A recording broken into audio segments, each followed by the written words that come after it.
మావోయిస్టులతో ప్రభుత్వాలు శాంతి చర్చలు జరపాలని గుంటూరు జిల్లా కొత్తపేటలోని మల్లయ్యలింగం భవన్లో రౌండ్ టేబుల్ సమావేశం నిర్వహించారు. ప్రముఖ సీనియర్ హైకోర్టు న్యాయవాది వైకే అధ్యక్షతన ఈ సమావేశం జరిగింది. మధ్య భారతంలో ఆదివాసీలపై మారణకాండను నిలిపివేయాలని సిపిఐ రాష్ట్ర కార్యవర్గ సభ్యులు అజయ్ అన్నారు. కర్రెగుట్టపై సైనిక చర్యలు ఆపి ఆపరేషన్ కగార్ను తక్షణమే ఉపసంహరించుకోవాలని డిమాండ్ చేశారు. ఇది ముమ్మాటికి రాజ్యాంగ హక్కులపై దాడినని, దీనిని వామపక్ష ప్రజా సంఘాలు తీవ్రంగా ఖండిస్తున్నాయని తెలియజేశారు.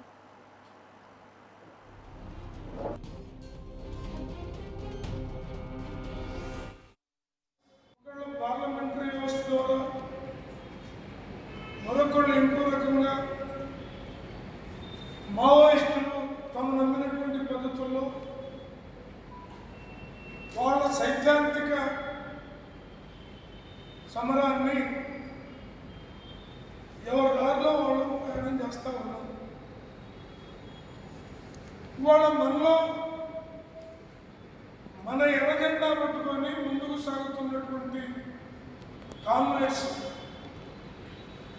తీవ్రమైనటువంటి ప్రభుత్వ దమనకాండని, ప్రభుత్వ దాడిని ఎదుర్కొంటూ ఉన్నాం. ఈ దశలో ఈ ఇష్యూ పైన, ఈ సమస్య పై ప్రభుత్వం స్పందించే వరకు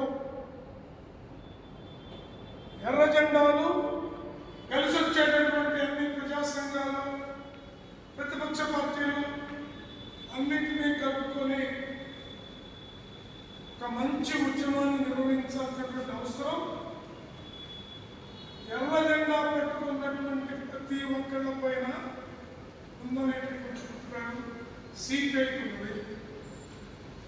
అందులో భాగంగానే తెలంగాణలో కానీ, ఆంధ్రలో కానీ, మిగతా అన్ని రాష్ట్రాల్లో కూడా సిపిఐ ఈ విషయాన్ని ఖండిస్తూ చర్చల ద్వారా సమస్య పరిష్కారానికి ప్రభుత్వం తక్షణమే పూనుకోవాలని మేము సిపిఐగా డిమాండ్ చేస్తూ ఉన్నాం. ఇది వ్యక్తుల్ని నిర్మూలిస్తే సమస్య పోతుందనేటటువంటి ఈ ప్రభుత్వ అనాలోచితమైన, అహంకారపూరితమైన, దుర్మార్గపూరితమైనటువంటి